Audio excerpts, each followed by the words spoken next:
출애굽부터 40년 광야 생활까지 이스라엘 백성을 인도한 모세가 죽었습니다. 그리고 새로운 지도자로 여호수아가 세워집니다.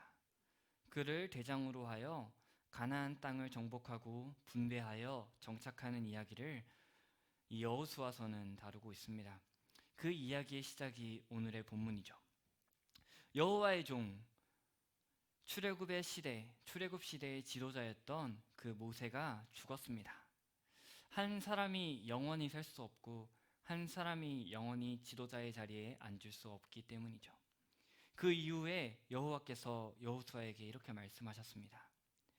내 종 모세가 죽었으니 이제 너는 이 모든 백성과 더불어 일어나 이 요단을 건너 내가 그들 곧 이스라엘 자손에게 주는 그 땅으로 가라.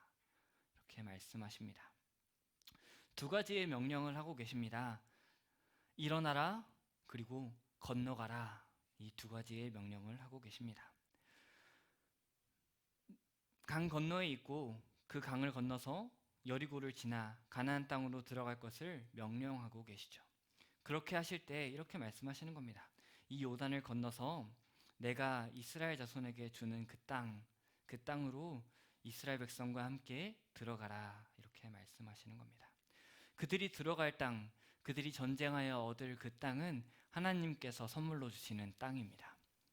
전쟁하여 들어가지만, 그들이 열심히 노력하여 들어가지만 그곳은 전적으로 하나님께서 주시는 땅입니다.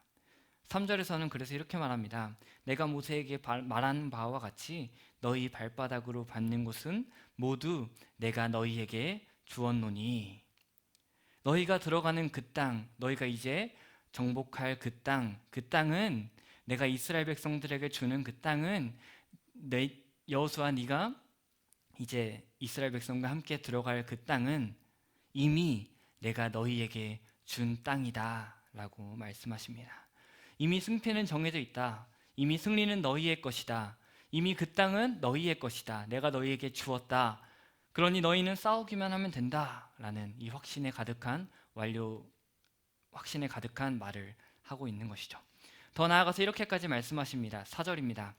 곧 광야와 이 레바논에서부터 큰 강 곧 유브라데 강까지 해 족속의 온 땅과 또 해 지는 쪽 대해까지 너희의 영토가 되리라. 그들의 영토가 될 그 범위를 말씀하십니다. 상당히 구체적인 약속임을 알 수 있고요.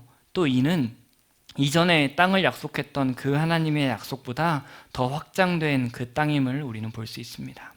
이제 이스라엘 백성과 그들의 지도자로 세워진 여호수아는 그 땅을 향하여 진군하면 됩니다. 일어나서 요단을 건너 그 땅으로 진군하면 되는 것이죠. 하나님께서 약속하신, 이미 그들에게 주신 그 땅을 향하여 건너가면 되는 것입니다. 하나님께서 여호수아를 향하여서 가라고 외치셨으니 그는 가면 됩니다. 그와 함께 있는 모든 백성과 일어나서 가면 되죠. 그런데 여호수아에게는 두려움이 있었던 것으로 보입니다. 그 증거로는 두 가지를 들 수 있을 겁니다. 하나는 하나님의 말씀에 있습니다. 하나님께서 이렇게 말씀하십니다.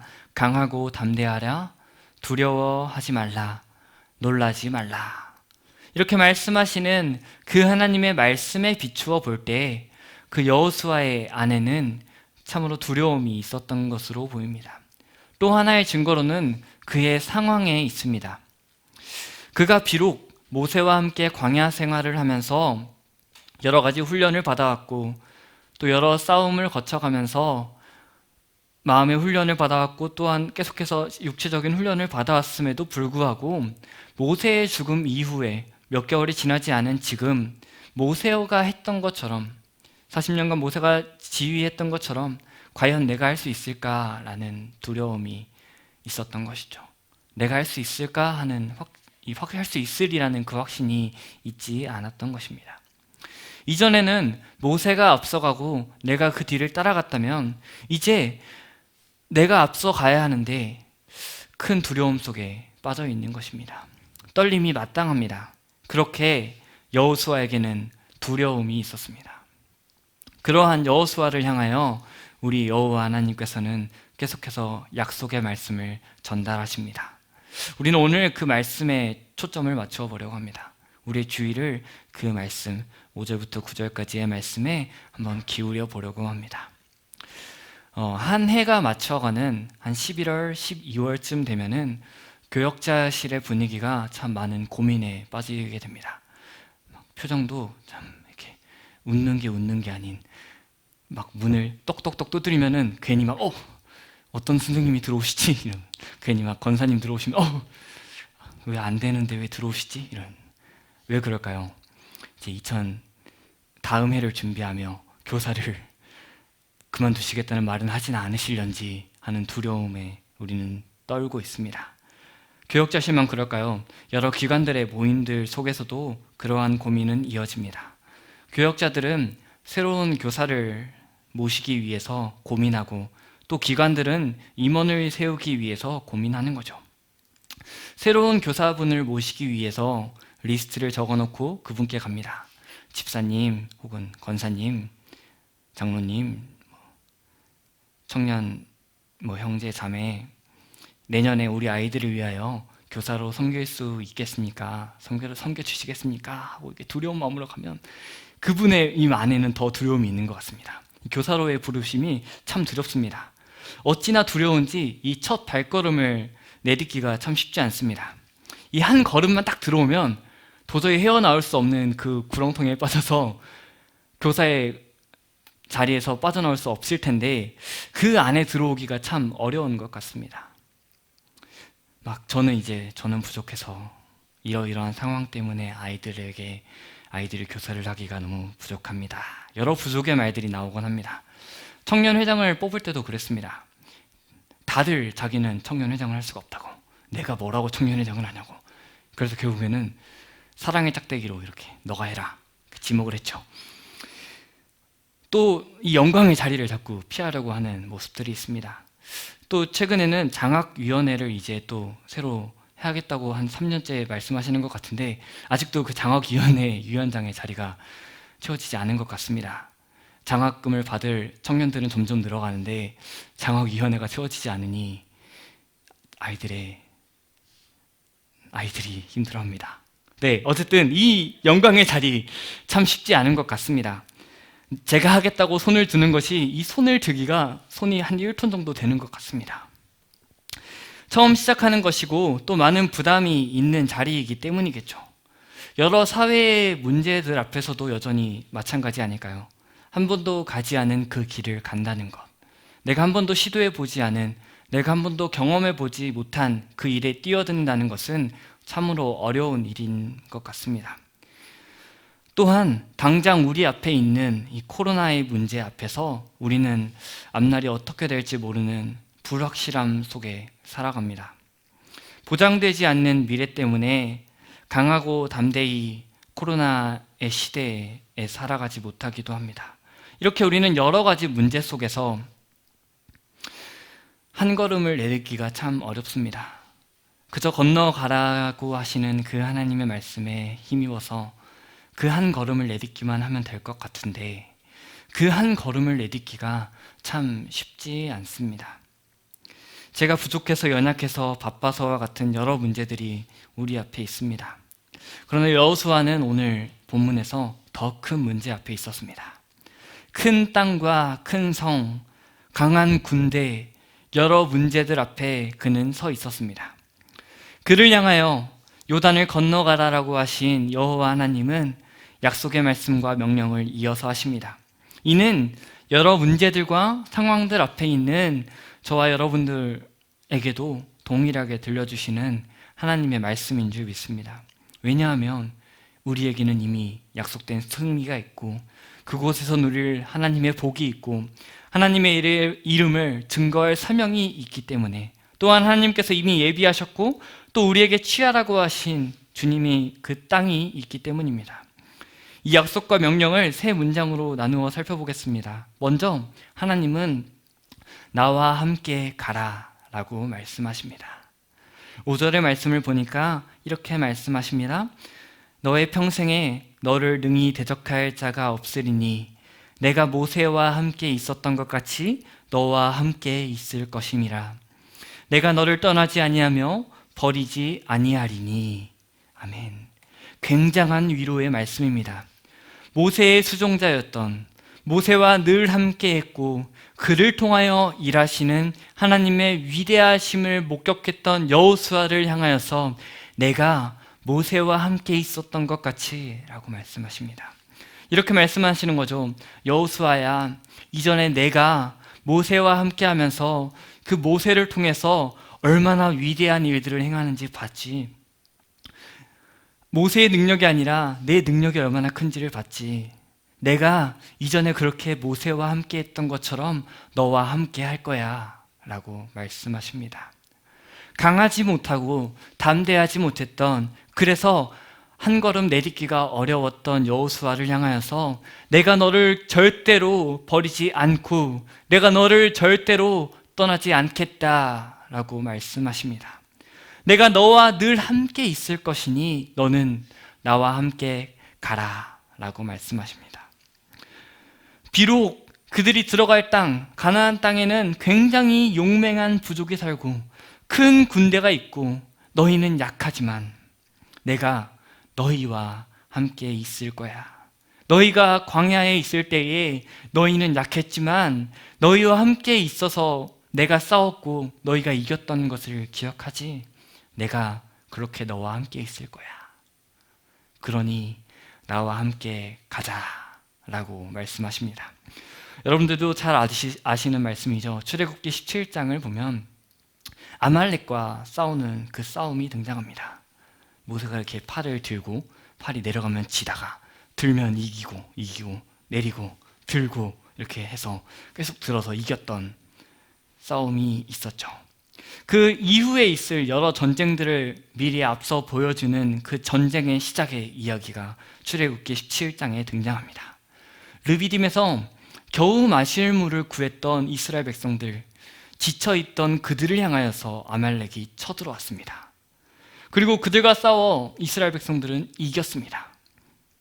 그 이야기가 출애굽기 17장에 기록되어 있고 그 이야기의 마지막 부분에는 이러한 말씀이 있습니다. 출애굽기 17장 14절에서는 이렇게 기록합니다. 여호와께서 모세에게 이르시되 이것을 책에 기록하여 기념하게 하고 여호수아의 귀에 외워 들리라. 내가 아말렉을 없이하여 천하에서 기억도 못하게 하리라. 아멘. 여호수아의 귀에 외워 들리라고 명령하십니다. 조금 더 문자적으로 번역하자면 여호수아의 귀에 두라라고 말씀하십니다. 이 사건, 이 아말렉과의 전쟁의 이 일을 여호수아의 귀에 두라는 겁니다. 계속해서 기억할 수 있도록 귀에 두라는 것이죠. 출애굽기 17장 8절 이하에 기록된 이 승리 이야기를 책에 기록해서 이후에 모든 자손들에게, 후손들에게 전달할 뿐 아니라 이 이야기를 여호수아의 귀에 두는 것입니다. 왜냐하면 그것을 기억해야 하기 때문입니다. 여호수아는 그 말씀을, 그 사건을 귀에 뒀고 그것을 기억해야 했던 것입니다. 이후에 있을 여러 전쟁 속에서, 특히 여호수아가 치를 그 정복 전쟁에서 여호수아는 이날의 싸움을 기억해야 했습니다. 그래서 출애굽기 17장 15절 16절의 말씀을 보니까 제단을 쌓아 그 이름을 여호와 니시라고 하면서 여호와께서 아말렉과 더불어 싸우셨다라고, 더불어 대대로 싸우실 것이다 라고 말씀하십니다. 이 사실을 여호와 하나님은 여호수아에게 기억나게 하십니다.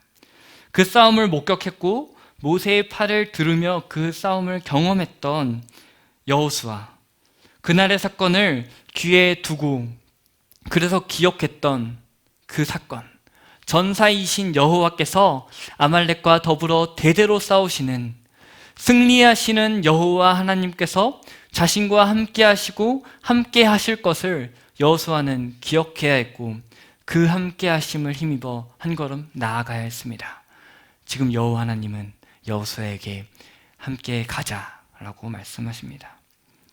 이렇게 말씀하시는 하나님은요, 오늘 저와 여러분에게도 동일하게 말씀하십니다. 그 두려움의 한 걸음 나와 함께 가자라고 말씀하십니다. 오늘 저와 여러분을 버리지 않으시고 함께 하실 것입니다. 구약 시대에 이 정복 전쟁에서 당신의 백성들과 함께 하셨던 하나님은 오늘도 당신의 백성인 교회와 함께 하십니다. 떠나지 아니하시며 버리지 아니하리라 하신 하나님의 약속은 오늘 우리에게도 여전히 적용되죠. 요한복음 14장 18절 말씀을 보니까요, 예수님께서 보혜사 성령님을 약속하시면서 또 다른 보혜사를 약속하시면서 이렇게 말씀하십니다. 내가 너희를 고아와 같이 버려두지 아니하고 너희에게로 오리라. 고아와 같이 버려두지 않으신다고 말씀하십니다. 그렇게 성령께서는 오셨고 우리 안에 늘 내주하시죠. 또한 예수님께서도 대위임령을 주시고 이렇게 말씀하십니다. 세상 끝날까지 너희와 함께 하시리라, 함께 있으리라 라고 말씀하시죠. 그 약속의 말씀은요, 오늘 저와 여러분에게 여전히 유효한 하나님의 말씀입니다. 그러므로 우리는 주님께서 가라고 하시는 그곳으로 갈 수 있고 가야 합니다. 출애굽과 가나안 정복의 이 모든 승리의 보증수표가 하나님과의 동행이었다면 오늘날 그리스도인의 사명 완수의 핵심은 그리스도와 동행하는 것입니다. 두려워서 시작조차 못해봤다면 그 한 걸음 내디디시기를 소망합니다. 위대하고 강하신 여전히 함께 하시는 그 하나님과 함께 말입니다. 또한 나와 함께 가자라고 말씀하시는 하나님께서는요, 율법책을 주야로 묵상하며 가라라고 명령하십니다. 7절과 8절을 보니까 이렇게 말씀하십니다. 오직 강하고 극히 담대하여 나의 종 모세가 내게 명령한 그 율법을 다 지켜 행하고 우로나 좌로나 치우치지 말라. 그리하면 어디로 가든지 형통하리니 이 율법책을 너의 입에서 떠나지 말게 하며 주야로 그것을 묵상하여 그 안에 기록된 대로 다 지켜 행하라. 그리하면 내 길이 평탄하게 될 것이며 내가 형통하리라. 아멘. 7절에서 나의 종 모세가 내게 명령한 그 율법을 다 지켜 행하라고 명령하신 하나님께서는 이어서 또 이 율법책을 너의 입에서 떠나지 말게 하며 주야로 그것을 묵상하여 그 안에 기록된 대로 다 지켜 행하라고 말씀하십니다. 여호수아가 하나님께서 명령하신 그 땅으로 갈 때에, 그 요단을 건너갈 때에 해야 할 것이 있는데 율법책을 입에 두고 날마다 읊조리는 것입니다. 여호수아가 진군할 때에, 전쟁할 때에 그의 승리를 위하여 필요한 것은 하나님과 함께하는 것과 더불어 하나님의 말씀에 온 마음과 힘을 다해 순종하는 것입니다. 여러분, 이 율법책은 무엇일까요? 무엇을 해라, 무엇을 하지 말라 라는 단순한 이런 명령일까요? 하나님께서 창조하신 사건부터 시작하여 출애굽 이후의 광야 생활, 그리고 지금까지 인도해 오신 그 하나님의 모든 이야기가 담겨 있는 하나님의 말씀입니다. 가르침이죠. 이렇게 하라 저렇게 하라 가르친 것이 아니라 창조로부터 창조로 하셨고 약속을 주셨고 애굽에서 삶을 살게 하셨고 출애굽하게 하셨고 그 이후에 광야에서 이스라엘 백성들을 인도하신 하나님의 역사가 담긴 가르침의 책입니다. 역사를 시작하셨고 주관하시는 하나님과 부족한 인간의 이야기가 담겨있는 그 책을 입에서 떠나지 말게 하십니다. 늘 기억하라고 하십니다. 이것을 통해 결국 율법책을 주야로 묵상함을 통해서 이 모세의 가르침을 날마다 주야로 읊조림을 통해서 묵상함을 통해서 여호수아는 함께 하시는 하나님을 신뢰하며 갈 수 있는 것입니다.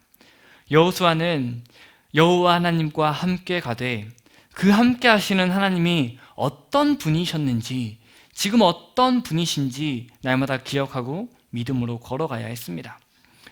우리에게 주어진 율법책은 무엇일까요? 우리에게 주어진 가르침의 책은 무엇일까요? 우리에게 주신 하나님의 이야기가 담긴 그 책이 무엇일까요? 바로 성경이죠. 66권, 신구약 66권 하나님의 말씀이 우리에게 주어졌습니다. 우리는 이것을 통해서 온 천지 만물을 지으셨고 여전히 다스리시는 하나님을 알 수 있습니다. 그래서 우리는 매일의 삶에서 하나님의 말씀을 읽고 묵상하고 혹은 손으로 쓰기도 합니다. 그것을 통하여 우리의 현실과 하나님의 역사하심이 만나는 그 경이로운 순간을 경험하게 됩니다. 우리가 한 걸음 나아가기 위해서 여러 벅찬 막막한 길에서 앞이 도저히 보이지 않는 상황 속에서 한 줄기 빛으로 오시는 그 하나님의 말씀을 읽고 묵상해야 합니다. 그리고 삶에서 함께 하시는 하나님을 경험해야만 합니다. 그것이 우리에게는 한 걸음으로부터 시작하여 승리의 길에 이르기까지 걸어갈 수 있는 원동력이 됩니다. 우리는 가기 위해서 읽어야 하고 계속 가기 위하여 계속해서 읽어야 하고 바른 길로 가기 위해서 읽어야 하고 우러나 좌로나 치우치지 않기 위해서 하나님의 말씀을 날마다 입에 붙이고 살아야 합니다. 그때 하나님은 우리와 함께 하실 뿐 아니라 우리의 앞길을 평탄케 형통하게 하실 줄 믿습니다. 이렇게 약속하신 하나님은 마지막으로 이렇게 말씀하십니다. 강하고 담대하게 가라. 나와 함께 율법책을 주야로 묵상하며 가라고 하신 하나님께서 강하고 담대하게 가라 라고 말씀하십니다. 6절부터 9절의 말씀을 보면 3번의 강하고 담대하라 라는 말씀이 등장합니다. 이전에 모세가요 여호수아와 그의 백성을 향하여서 강하고 담대하라 라고 말씀했습니다. 신명기 31장에 기록되어 있죠. 그렇게 말했던 것처럼 오늘 이 본문에서는 여호와 하나님께서 새로운 지도자로 세워진 여호수아를 향하여서 강하고 담대하라, 오직 강하고 극히 담대하라, 강하고 담대하라 라고 말씀하십니다. 이 강하고 담대하라는 명령은요, 전쟁을 할 때 너는 강하게 전쟁하고 강한 마음으로 전쟁하고 담대하게 전쟁하라 라는 말씀 이전에 다른 데에 초점이 있었음을 우리는 기억해야 합니다. 6절의 명령이 그 땅을 차지하기 위한 강함과 담대함이라면 7절에서의 강하고 담대하라는 명령은 하나님의 말씀, 모세가 준 그 가르침을 주야로 묵상하기 위한 큰 용기와 극한 담대함을 가리킵니다. 즉 여호수아는요, 그리고 그와 함께하는 백성들은요, 하나님과 함께 가기 위해서, 율법책을 주야로 묵상하기 위해서, 하나님의 어떠하심을 날마다 묵상하기 위해서 극히 강하고 담대해야 했습니다. 하나님의 말씀대로 살기 위해서는 참 큰 강함과 담대함이 필요합니다. 여호수아와 그의 백성이 앞으로 차지할 그 땅은 참 많은 온갖 이방신들이 가득한 곳이죠. 그래서 하나님은 그곳을 전멸하라고 하십니다. 그곳의 문화와 담대히 맞설 상황이 또한 올 것입니다. 그때 여호와의 율법을 따라 사는 그 믿음이 필요합니다. 백성들은 그것에 실패하는 모습을 종종 보이곤 하죠. 이후 역사서를 보면. 그러나 여호수아에게 주신 하나님의 말씀에서는 그 말씀을 지키는 데에 극히 강하고 담대함이 필요할 것을 말씀하십니다. 이 땅에서 사는 동안, 하나님께서 약속하신 그 땅에 들어가서 사는 동안에 여러 유혹 속에서도 흔들리지 않고 좌로나 우로나 치우치지 않는 오로지 하나님과 함께하며 오로지 하나님의 말씀을 입에 붙이고 사는 그 삶에는요, 강함과 담대함이 필요하기 때문에 강하고 담대하게 가라라고 말씀하십니다. 오늘 저와 여러분에게도 하나님은 강하고 담대할 것을 말씀하십니다. 이 세상 속에서 우리도 하나님의 말씀을 주야로 묵상하는 데에는 참 큰 강함과 담대함이 필요합니다. 여러 두려움과 어려움과 환난 속에 살아가는 모든 성도를 향하여 강하고 담대할 것을 말씀하십니다. 하나님의 말씀을 날마다 묵상하고 날마다 읽고 날마다 내 마음속에 새기고 날마다 내 삶 속에서 읊조리며 살아가는 것은요, 그 말씀의 원리를 따라 살아가기란 참 쉽지 않습니다. 여러 부딪히고 내 마음이 다른 것을 원하고 죄짓기를 원하는 마음이 불쑥불쑥 튀어나옵니다. 그럼에도 우리는 이 말씀대로 살겠다는 확고한 의지를 가져야 할 것을 말씀하십니다. 디모데후서 3장 말씀을 보니까요, 3장 초반부에 여러 가지 말씀을 하죠. 또한 말세가 이를 것이다. 지금 말세가 이르렀다. 말세에 고통하는 때가 이르리니 어떠한 것들이 나타날 것이다 라고 쭉 말씀하시죠. 여러 문제들의 이야기들을 해나갑니다. 자기를 사랑하고 돈을 사랑하고 자랑하고 교만하고 비방하고 부모를 거역하고 감사하지 아니하고 거룩하지 아니하고 무정하고 원통함을 풀지 않고 모함하고 절제하지 못하고 사납고 선한 것을 좋아하지 아니하고 배신하고 조급하고 자만하고 쾌락을 사랑하고 경건의 모양만 있을 것이다. 말세에는 지금 역사 속에 나타나는 그 모습들을 잘 그려주고 있죠.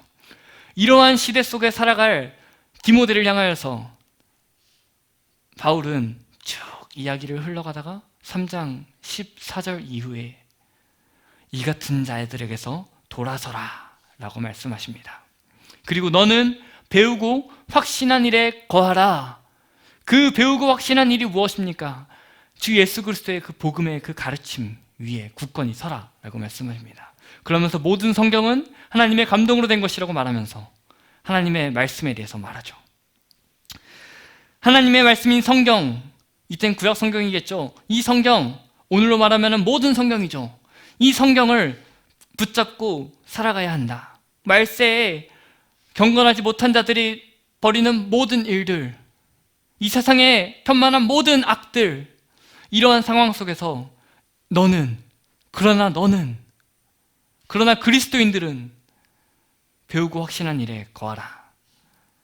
오직 하나님의 말씀을 붙잡고 살아가라 라는 말씀을 하나님께서 하고 계십니다. 그리고 4장에 들어가서 이것을 디모데를 향해서 이것을 전하라 라고까지 말씀하시죠. 이것이 우리의 사명 아닙니까?